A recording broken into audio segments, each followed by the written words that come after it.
Au milieu des années 1980, alors que le monde entier semble battre au rythme de la pop, une image intrigue autant qu'elle fascine. Celle de Michael Jackson, l'artiste le plus célèbre de la planète, posant calmement aux côtés d'un chimpanzé. La scène pourrait prêter à sourire, voire à l'incrédulité. Pourtant, cette relation singulière va rapidement dépasser le simple fait divers pour devenir l'un des symboles les plus marquants et les plus incompris de l'histoire de la célébrité moderne. À cette époque, Michael Jackson n'est pas seulement une star, il est un phénomène mondial. Son album Thriller pulvérise tous les records, son image est omniprésente, son influence culturelle inédite. Jamais auparavant un artiste n'avait atteint un tel niveau de reconnaissance planétaire, mais derrière cette gloire écrasante, une autre histoire se construit, plus silencieuse, plus intime, et pourtant observée par des millions de regards, celle de Bubbles, le chimpanzé devenu, contre toute attente, le compagnon le plus fidèle du roi de la pop. Pour comprendre comment un chimpanzé a pu devenir une figure médiatique mondiale, il faut replonger dans le contexte des années 1980. C'est une décennie marquée par l'excès, l'hyperconsommation, le culte de l'image et la montée en puissance des médias de masse. Les chaînes de télévision musicales, les tabloïds et les magazines People transforment les célébrités en personnages quasi mythologiques. Michael Jackson incarne alors cette nouvelle ère. Tout ce qu'il touche devient événement. Ses clips sont des productions cinématographiques, ses apparitions publiques provoquent des émeutes, ses gestes sont analysés, commentés, disséqués. Dans cet univers saturé d'images, la présence d'un chimpanzé à ses côtés n'est pas anodine. Elle frappe les esprits, déstabilise les codes et nourrit un récit médiatique déjà hors norme. Dès les premières apparitions publiques de Bubbles, le public est partagé entre amusement, fascination et incompréhension. Certains y voient une excentricité de plus, un caprice de star multimillionnaire. D'autres perçoivent quelque chose de plus profond, sans toujours parvenir à le formuler. Contrairement à ce que beaucoup ont cru, l'arrivée de Bubbles dans la vie de Michael Jackson n'est pas un geste impulsif. Le chimpanzé est adopté très jeune, encore bébé, à une époque où la star cherche désespérément à se construire un refuge loin du monde adulte qu'il a exploité dès l'enfance. Michael Jackson n'a jamais connu une enfance ordinaire. Propulsé sur scène dès son plus jeune âge, soumis à une discipline extrême, il grandit sous le regard constant du public. À l'âge où d'autres enfants jouent et découvrent le monde, lui répètent des chorégraphies, enchaînent les tournées et portent sur ses épaules la réussite financière de toute une famille. Dans ce contexte, Bubbles apparaît comme une présence rassurante, presque thérapeutique. Le chimpanzé ne juge pas, ne parle pas, ne trahit pas. Il ne demande rien d'autre que de l'attention et de l'affection. Une relation simple dénuée de calcul dans un univers où chaque interaction humaine est potentiellement intéressée. Très vite, la relation entre Michael Jackson et Bubbles dépasse le cadre privé. Le chimpanzé accompagne la star dans ses déplacements, apparaît dans des hôtels de luxe, des studios d'enregistrement et parfois même lors d'événements publics. Les photographies font le tour du monde. Pour les médias, c'est une manne inépuisable. Chaque apparition de Bubbles devient un sujet d'article, un symbole de l'étrangeté supposée de Michael Jackson. Les tabloïds s'en emparent, souvent avec ironie, parfois avec cruauté. L'image du génie musical commence à se fissurer, remplacée par celle d'un homme jugé étrange, enfantin, déconnecté de la réalité. Mais cette lecture médiatique passe à côté de l'essentiel. Car derrière le sensationnalisme, une autre réalité se dessine. Celle d'un homme qui n'a jamais eu la possibilité de vivre une relation normale, ni avec les adultes, ni avec les enfants, ni même avec lui-même. Dans de nombreux témoignages de proches et d'anciens collaborateurs, un point revient avec insistance. Michael Jackson semblait profondément apaisé en présence de Bubbles.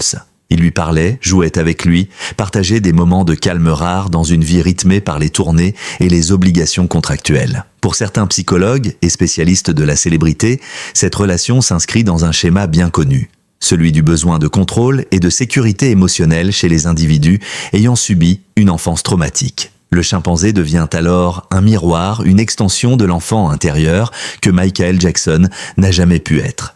Bubbles ne représente pas seulement un animal de compagnie. Il incarne une forme d'innocence préservée, un lien avec une enfance idéalisée, débarrassée de la violence et de la pression du succès. Au fil des années, Bubbles devient une véritable célébrité. Son nom est connu du grand public, son image circule dans les médias du monde entier. Il est, malgré lui, intégré au récit global de Michael Jackson.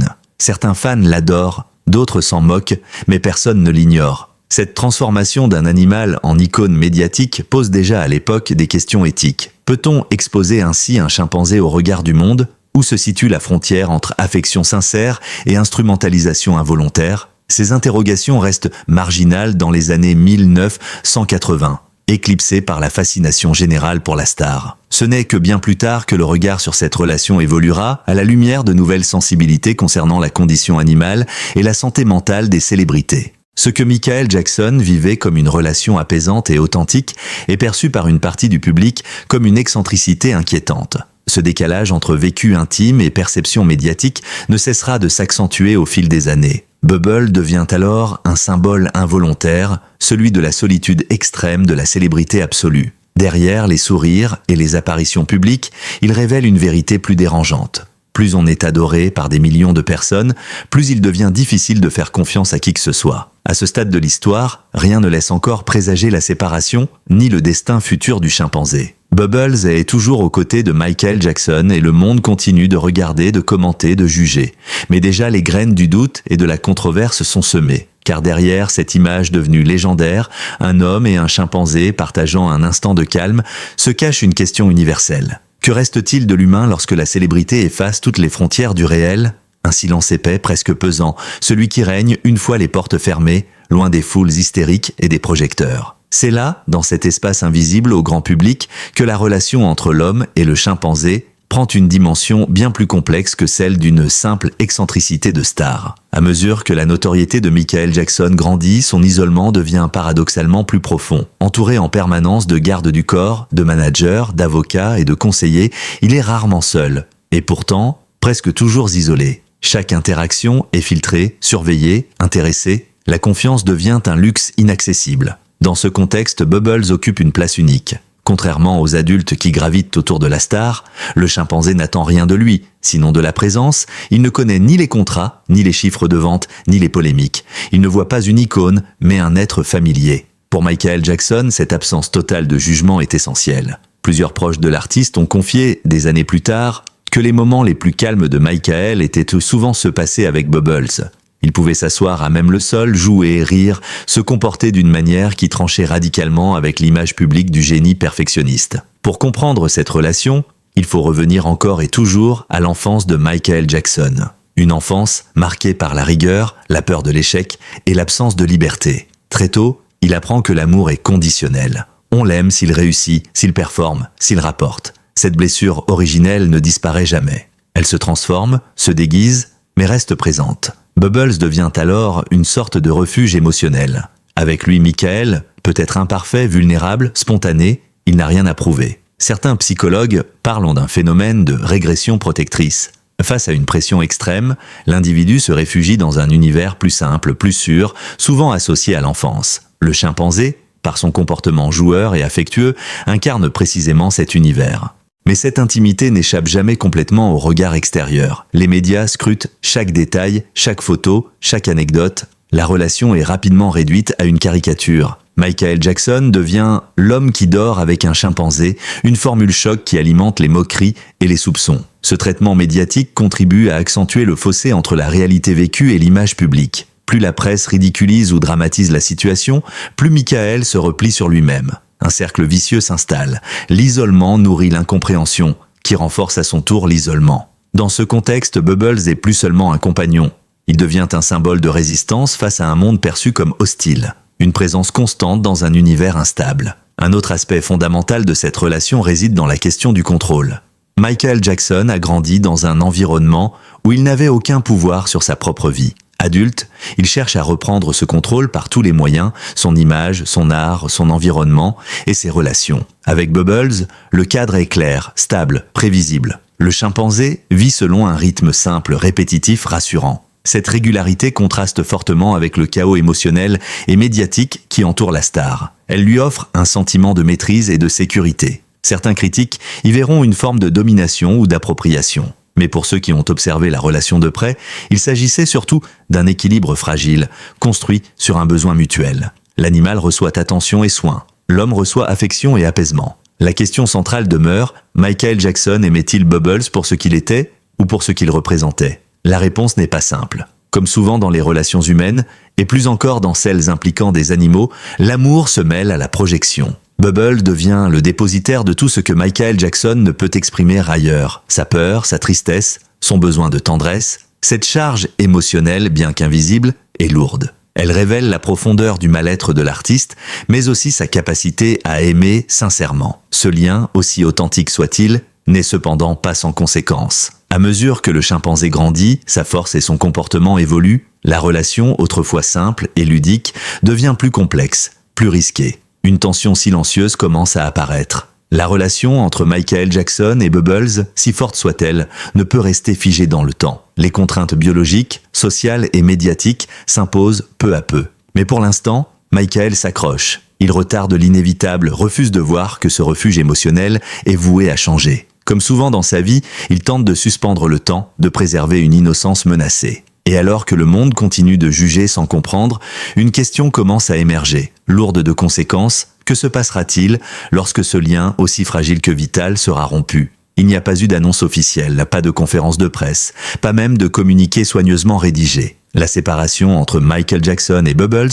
s'est produite comme beaucoup de drames intimes dans la vie des célébrités, en silence. Un silence lourd, progressif, presque invisible pour le grand public, mais dont les conséquences allaient être irréversibles. Pendant des années, Bubbles avait été omniprésent. Puis, soudainement, il n'apparaît plus. Les photographies se raréfient, les anecdotes cessent, les fans les plus attentifs s'interrogent.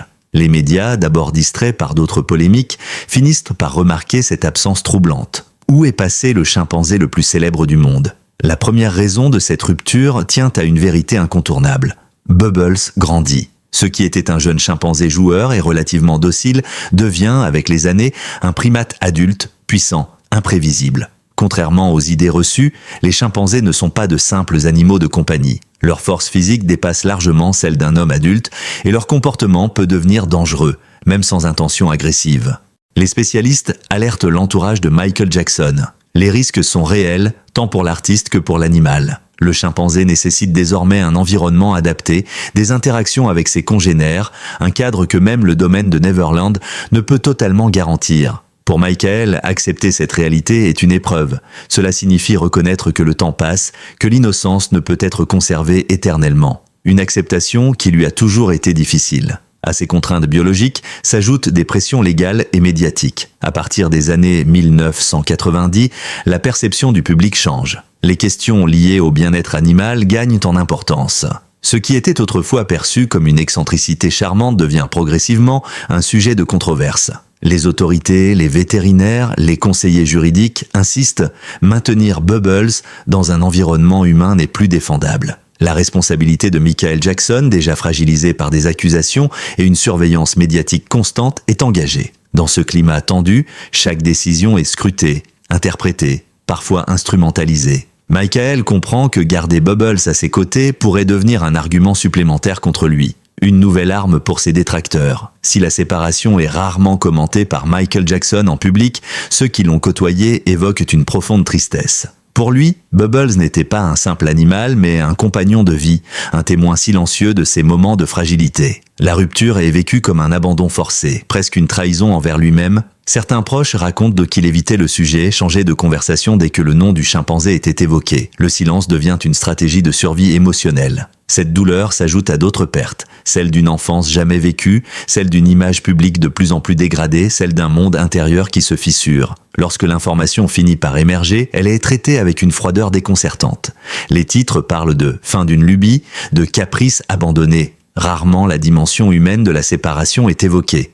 Les médias, qui avaient tant exploité l'image de Bubbles, semblent soudain se détourner de lui. Le chimpanzé disparaît du récit médiatique aussi vite qu'il y était entré. Ce désintérêt brutal reflète une logique bien connue. L'actualité se nourrit du spectaculaire, pas de la douleur silencieuse. Pour Michael Jackson, cette indifférence est une blessure supplémentaire. Elle confirme ce qu'il a toujours ressenti.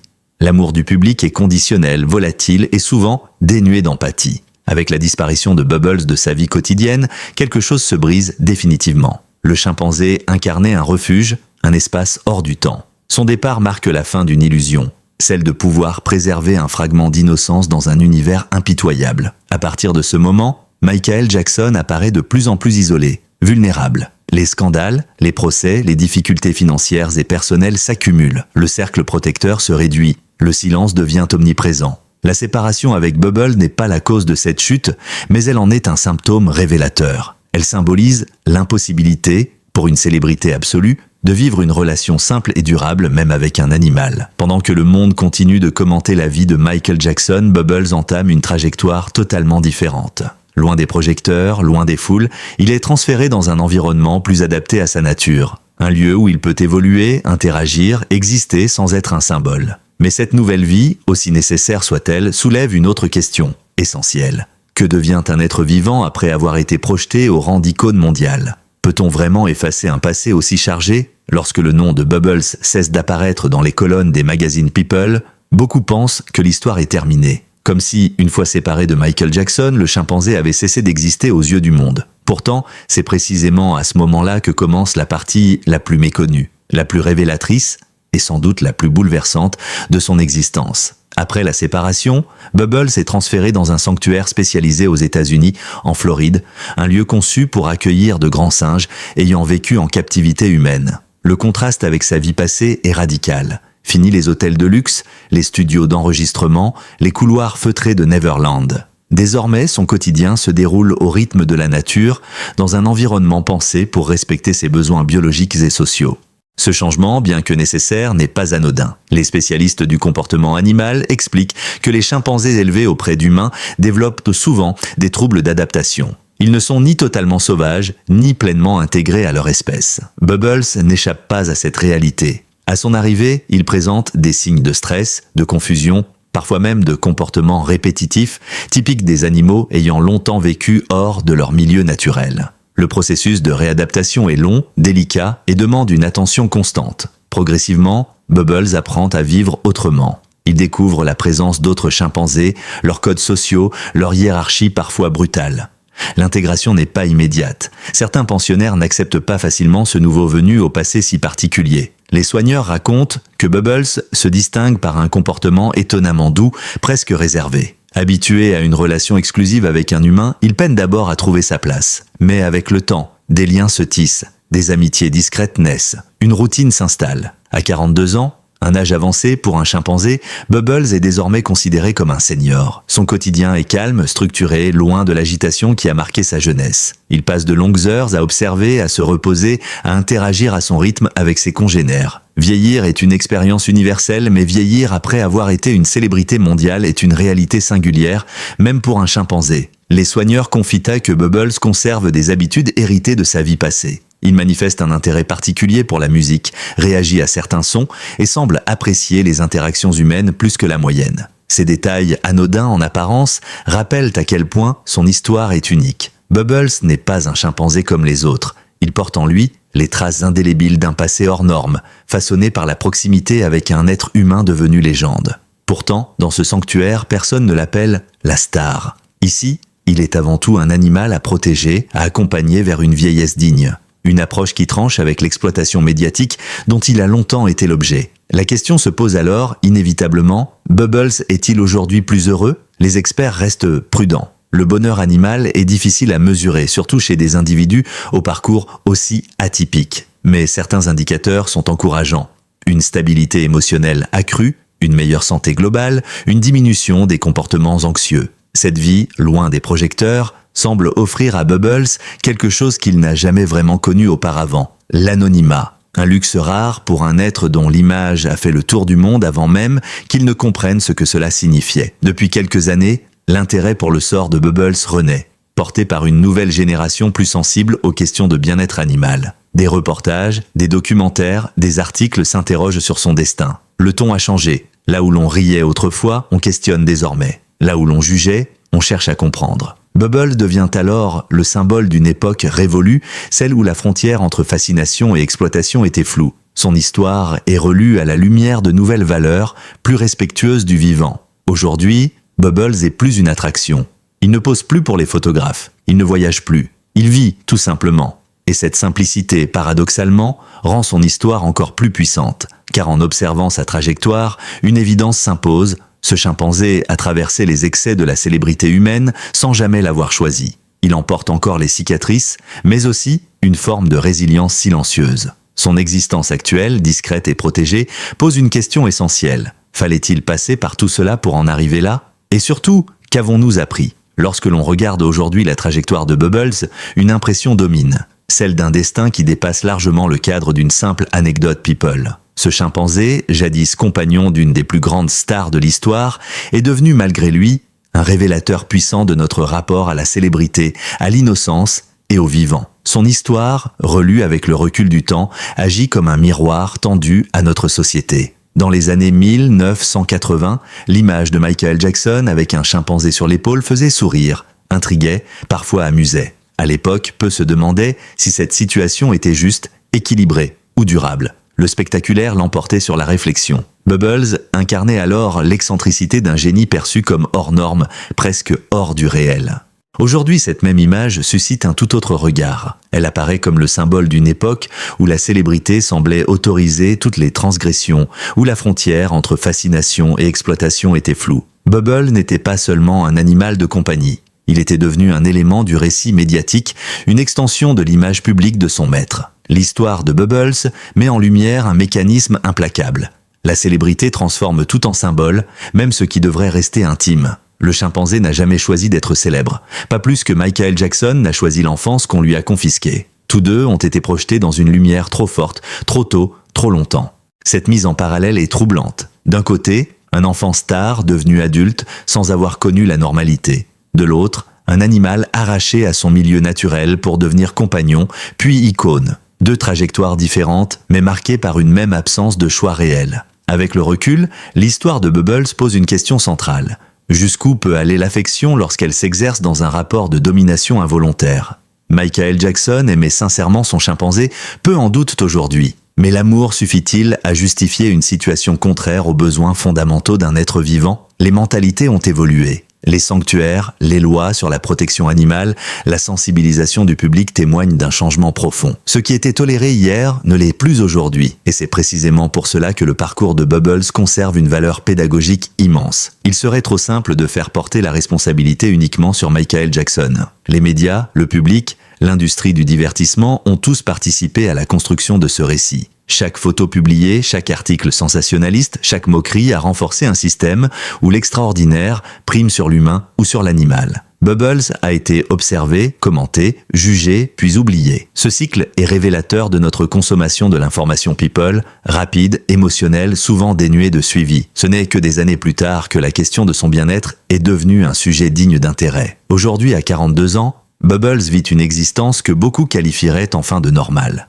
Une vie simple rythmée par les saisons, les soins, les interactions mesurées. Cette discrétion contraste violemment avec son passé de célébrité involontaire. Et c'est peut-être là que réside la leçon la plus forte de son histoire. Ce n'est pas dans la lumière que l'on se reconstruit, mais dans l'ombre protectrice du respect. Le sanctuaire n'est pas seulement un lieu physique, c'est un symbole de réparation tardive mais essentielle. Relire l'histoire de Bubbles, c'est aussi relire celle de Michael Jackson avec plus de nuances. Non pas pour l'excuser ou le condamner, mais pour comprendre. Comprendre comment un homme blessé a cherché refuge là où il le pouvait. Comprendre comment la célébrité peut déformer les repères les plus élémentaires. Bubbles n'était pas une lubie. Il était un symptôme, celui d'une solitude immense, d'un besoin d'amour inconditionnel dans un monde où tout semblait conditionné à la performance. Au-delà de la célébrité, l'histoire de Bubbles nous interroge collectivement. Comment traitons-nous ceux, humains ou animaux, que nous plaçons sur un piédestal? Que faisons-nous de leur fragilité une fois que le spectacle est terminé?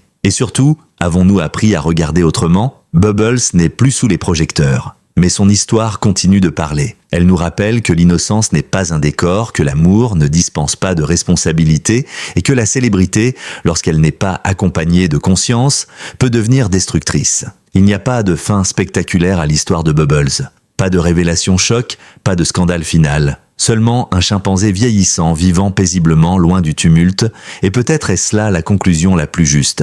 Car parfois, la véritable surprise n'est pas dans l'extraordinaire, mais dans le retour à l'essentiel.